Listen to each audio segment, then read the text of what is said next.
Hoy, en Pegando la Hebra, estamos de estreno.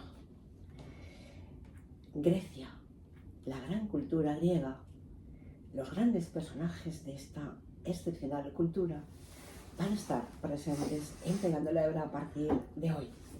Grecia nos va a hablar en Pegando la Hebra.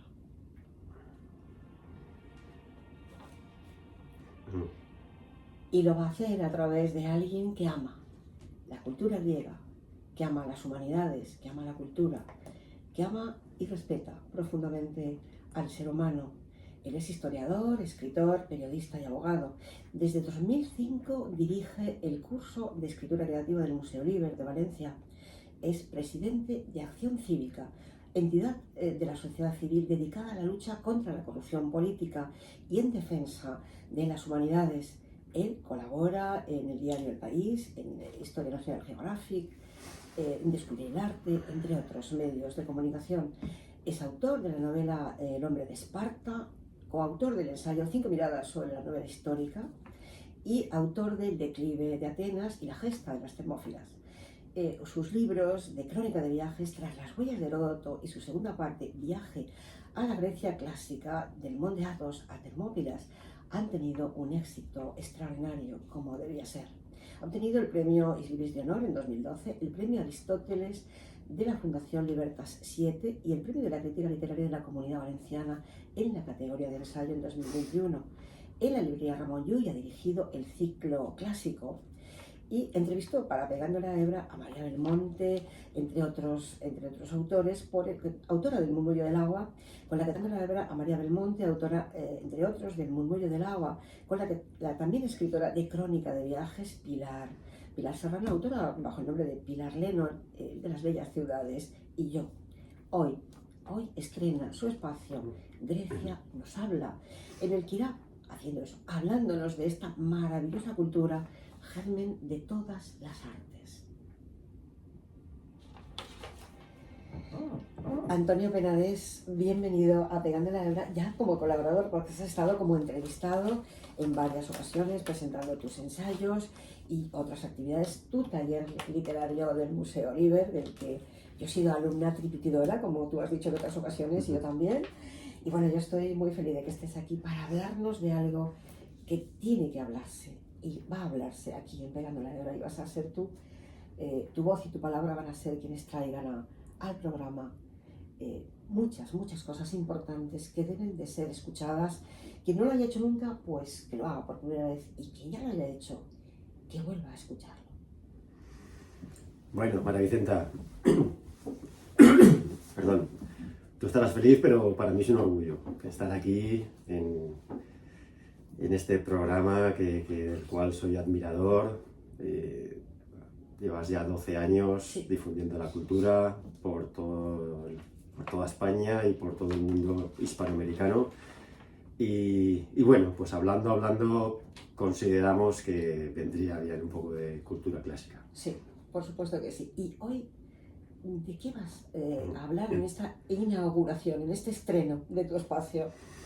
Pues estuve dándole vueltas al tema y creo que lo lógico, por prioridad y por cuestión cronológica, es hablar hoy de Homero. Porque es que realmente, como veremos ahora, gran parte de lo que entendemos como mundo greco-romano es que parte de él. Ahí está la esencia de todo lo que vamos a tratar en esta sección. Pues Homero inaugura. Bueno, pues vamos a intentar acercarnos a este personaje y a su magnífica obra. Y para ello lo primero que tenemos que hacer es hacer una aclaración cronológica. Y cuando hablamos de Grecia antigua, pues estamos mezclando periodos bastante distintos. Hay unos 1500 años de recorrido. Y en especial, si nos referimos a Homero, hay que tener en cuenta que él vivió y escribió la Ilíada y la Odisea en época arcaica, es decir, en el siglo VIII a.C. Pero los hechos a los que él se refiere son nada menos que 500 años anteriores, es decir, del siglo XIII a.C. Entonces, entre esta época de la guerra de Troya, que más o menos cierra la época micénica, que luego da cabida, luego da lugar a los siglos oscuros, y luego ya nos adentramos en la época arcaica, que será seguida de la época clásica y después la época helenística tras la muerte de Alejandro Magno. Ya digo, hay 500 años que son muy importantes para el relato que ahora vamos a ver. ¿Quién era Homero, si es que existió? Que eso es la llamada cuestión homérica. Nosotros vamos a tratarlo como una persona real y muy querida, ¿verdad? Pues él era un aedo o un rapsoda, no es exactamente lo mismo.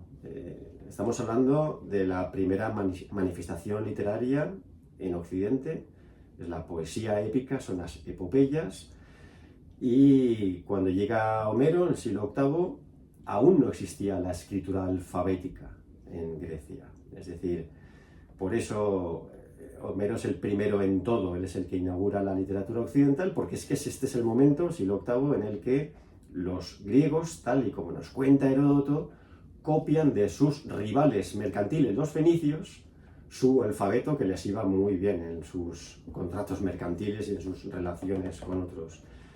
Es el momento en que Homero se encuentra con esta herramienta poderosísima para, por primera vez, fijar por escrito que, pues, esas epopeyas que ya existían 5 siglos antes que él. Y entonces cualquiera se puede preguntar, ¿y cómo es que existían durante 5 siglos esas epopeyas? Pues mediante una transmisión oral. Estas epopeyas están diseñadas, están pensadas en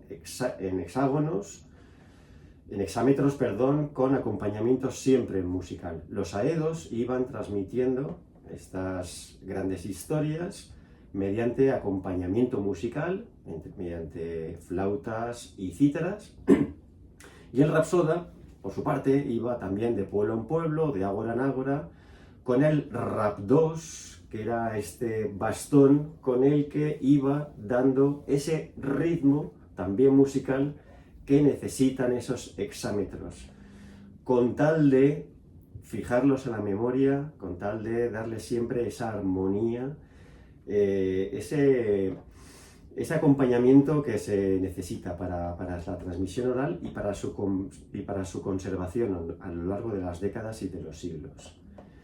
Es impresionante. ¿No? Esa transmisión oral durante 500 años.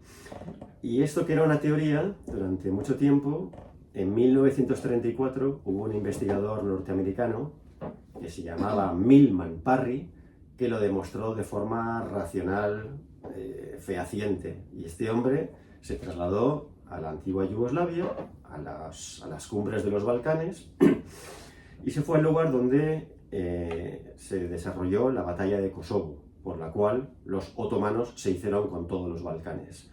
Ese recuerdo también épico y trágico de la batalla de Kosovo se había transmitido igualmente mediante epopeyas orales también durante 5 siglos, del siglo XV hasta el siglo XX, y también mediante los guslari, que eran los personajes, los aedos de los Balcanes, que iban de pueblo en pueblo ganándose la vida, transmitiendo de forma lo más literaria y lo más enriquecida posible todas estas leyendas, con lo cual tenemos la demostración empírica de que esto fue así, esto puede ser, y esto ocurrió de esta manera. Homero además lo fijó por escrito, pero lo fijó de manera magistral, insuperable. ¿Y qué fijó? Pues estas 2 epopeyas, la Ilíada y la Odisea.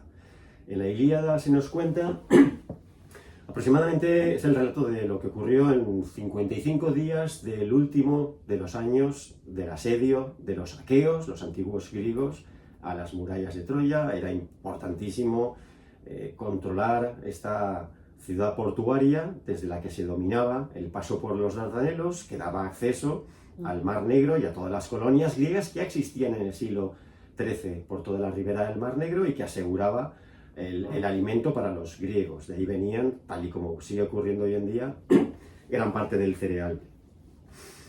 Lo que nos cuenta Homero en la Ilíada es la ira de Aquiles en su enfrentamiento contra Agamenón, de qué manera se retira de la batalla porque, bueno, le ha desprestigiado el primero de los griegos, arrebatándole a Criseida, su esclava troyana, y dejándolo en ridículo, que era un momento en que el honor era lo primerísimo entre aquellos griegos. Las consecuencias que para el asedio, para la guerra contra los troyanos tuvo la retirada de Aquiles y de sus mirmidones, y todo lo que ocurrió después hasta la muerte de Héctor.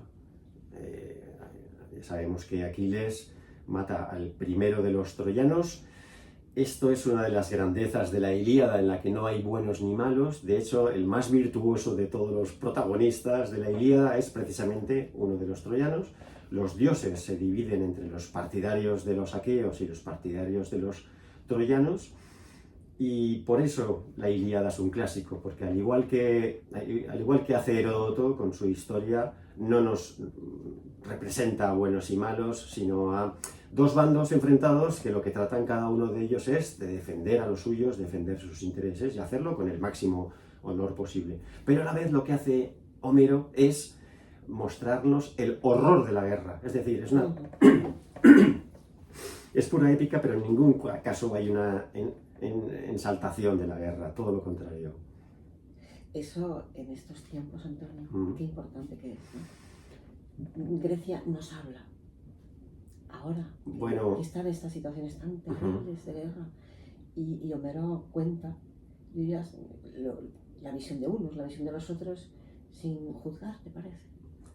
Así es, tenemos que considerar permanentemente que la guerra es consustancial al hombre, que es, tal y como comenta Heródoto, lo peor que le puede pasar a alguien, porque lo natural es que los hombres, las mujeres, entierran a sus padres. Lo que es antinatura es que entierran a sus hijos, y es lo peor que a alguien le puede suceder. Y de nuevo, ese nuevo paralelismo entre Homero y Heródoto, porque los dos retratan el porqué de las guerras. Normalmente ocurre cuando uno de los dos bandos incurre en hibris, en excesos, en desmesura, en ambición desmedida, y las consecuencias funestas que siempre la guerra trae. Esto es lo que nos canta Homero. Insisto en el verbo cantar. Esos poemas épicos siempre son declamados, cantados, nunca son leídos. Y a continuación nos dejó como legado una obra que para mí aún es superior, como es la Odisea. La Odisea es uno de los nostoi, uno de los regresos que relataban el modo en que cada uno de los participantes, de los reyes griegos que habían vencido en Troya, regresan a sus palacios y todo lo que les pasó a ellos. ¿Por qué les pasó? Precisamente porque una vez tomaron Troya, incurrieron en hibris, es decir, no respetaron nada, arrasaron con todo, mataron a mujeres, niños, raptaron a todas las princesas y se las llevaron consigo, violaron, y bueno, pues ese exceso, esa desmedida siempre trae consecuencias. Nos lo cuentan muy bien en cada uno de los nostoi. Y aquí la Odisea se centra en todas las peripecias que durante 10 años tuvo que sufrir Odiseo, que a diferencia de Áyax, a diferencia de Aquiles, que son los dos grandes protagonistas de la guerra de Troya, fue sin embargo el que, a pesar de que no tenía su valentía, su fuerza física, fue clave para hacerse con la ciudad, porque fue el que ideó lo del caballo de Troya, que eso otro día lo podemos contar, sería un poquito largo para hoy. Recuerdo el viaje que se hizo. Sí.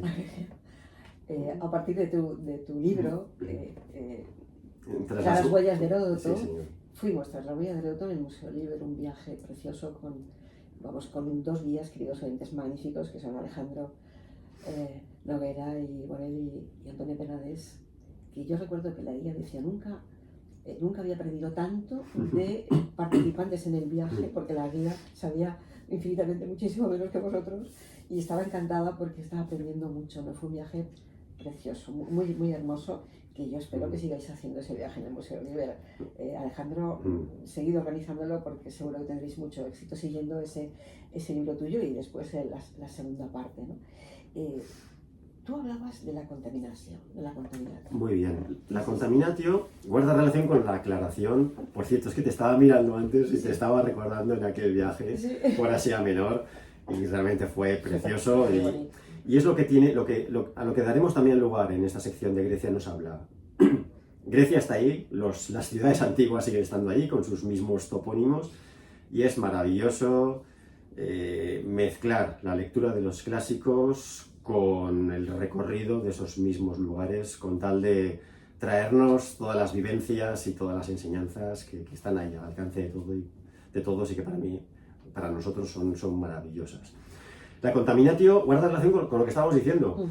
Es en la época micénica donde se ubican los relatos de la Ilíada y la Odisea, pero es en la época arcaica cuando se fijan por escrito.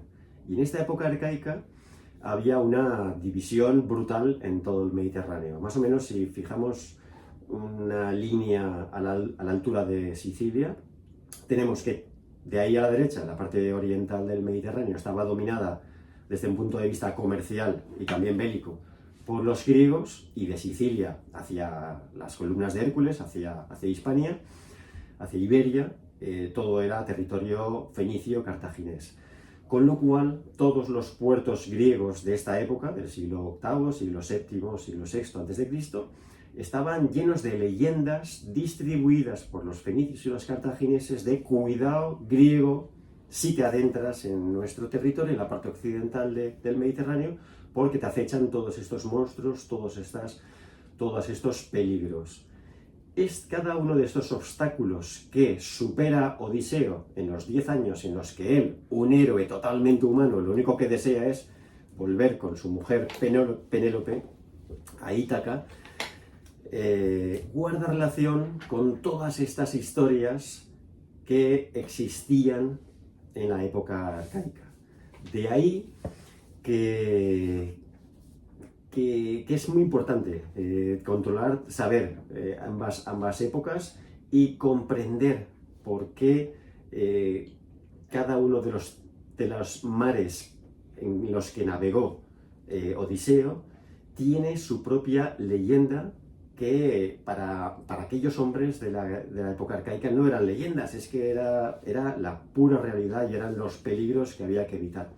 Guarda relación también con la ruta del estaño. Odiseo, no nos da tiempo hoy, pero no solamente recorre el Mediterráneo, sino que sale al Atlántico, y esta ruta del estaño, que en parte él recorre, acababa en Cornwall, en la actual Gran Bretaña, porque desde ahí partía el estaño, con lo que era totalmente necesario en época micénica para realizar la aleación con el cobre y producir el bronce. En fin, la Odisea es también bastante diferente desde el punto de vista formal a la Ilíada, es mucho más novelada, mucho más amable. De hecho, nos fija un patrón que hoy en día seguimos cumpliendo de forma inexorable, porque es que no hay quien se aleje de estos patrones clásicos que fueron fijados por Homero. Por eso hoy hemos empezado por Homero, porque no solamente fue el primero, sino que fue el mejor. El patrón que fija la Odisea, primero empieza con una estructura in media res.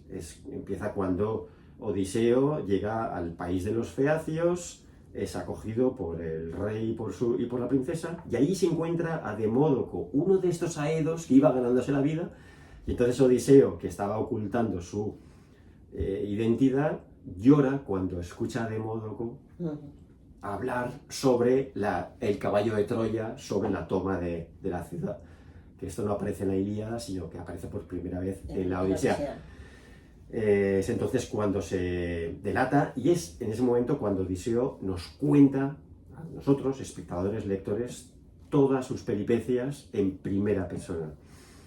A partir de ahí, cada uno de los obstáculos que va superando es un clímax que va seguido de un anticlímax, y sobre todo, ya digo, no es este héroe impasible, feroz, como puede ser Aquiles, Ajax, un Superman que no nos conmueve, sino que es un héroe en el que encontramos la toda la humanidad, en el que de verdad podemos profundizar en la condición humana, que es lo mejor que supieron hacer los griegos antiguos, con toda su complejidad. Patrón insuperable, dices, ¿no? Así es. Y además, literario también, ¿no? Desde todos los puntos de vista, ese patrón que fija Homero es el que a nosotros nos sirve desde el punto de vista literario, pero es el que sirvió a todos los griegos de la antigüedad para su educación. En Grecia antigua no había escuelas obligatorias, había pedagogos privados, pero todos ellos requerían conocer de primera mano la Ilíada y la Odisea. Era la enseñanza básica.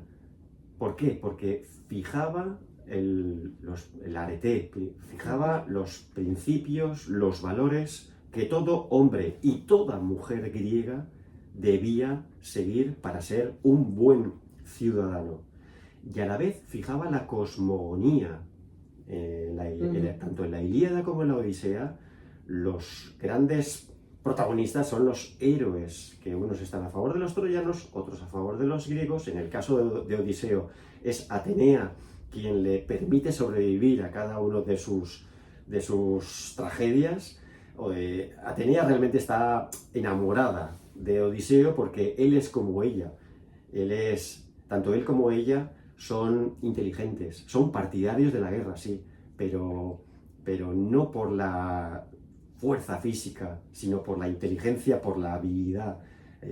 Atenea ve a Odiseo como su reflejo en la tierra.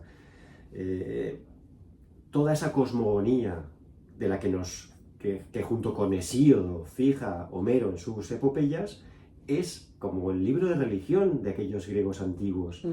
Realmente en la Ilíada y en la Odisea está todo. El referente. Todo el referente. La referencia. Todas las referencias que ellos necesitaban y que hoy en día nos vendrían muy bien para muchas cosas. Creo que nos queda poco tiempo, sí, pero tenemos que rematarlo. Pues a ver, remata. Con una cuestión que es que durante todos estos siglos se pensaba que Homero no había existido y que Troya tampoco, que eso eran cosas literarias y tal. Hasta que llegó Schliemann. Es un empresario prusiano en 1877 que llegó ahí después de venderlo todo y se empeñó con la Ilíada de la mano en descubrirlo. Realmente él no lo descubrió, él llegó ya a tiro hecho porque se apoyó en la labor previa de Frank Calvert, que era un vicecónsul británico que vivía en Canakkale, que es la ciudad principal cerca de Troya. Ya Frank Calvert había hecho descubrimientos, Calvert ya estaba totalmente convencido de que en esa colina llamada Heiserlik, ahí estaba la antigua Troya, y le llevó de la mano Frank Calvert a Schliemann, que posteriormente se basó en la buena labor arqueológica de Wilhelm Dörffel, otro alemán, que le hizo también descubrir las ciudades de Tirinto y de Micenas, es decir, las ciudades rivales, con lo cual ya se demostró que existía. Y ahora ya, pues la cuestión homérica yo creo que está casi resuelta. Si Homero fue un hombre o una mujer, como también apuntó Robert Graves, si fue un conjunto de personas, nos es igual. Ahí está todos nuestros orígenes, nuestros referentes, y por favor yo animo a todo el mundo que lea, sobre todo la Odisea, y si puede también la Ilíada. Homero, hombre, mujer o grupo de personas, da igual, es Homero y es un referente de la cultura, de la pedagogía, de la educación, en definitiva de la esencia del ser humano, que nos has traído hoy, Antonio Penades, a este estreno de tu espacio. Grecia nos habla, y nos habla, queridos oyentes, a partir de ahora, a través de la voz y la palabra de Antonio Penades Chust.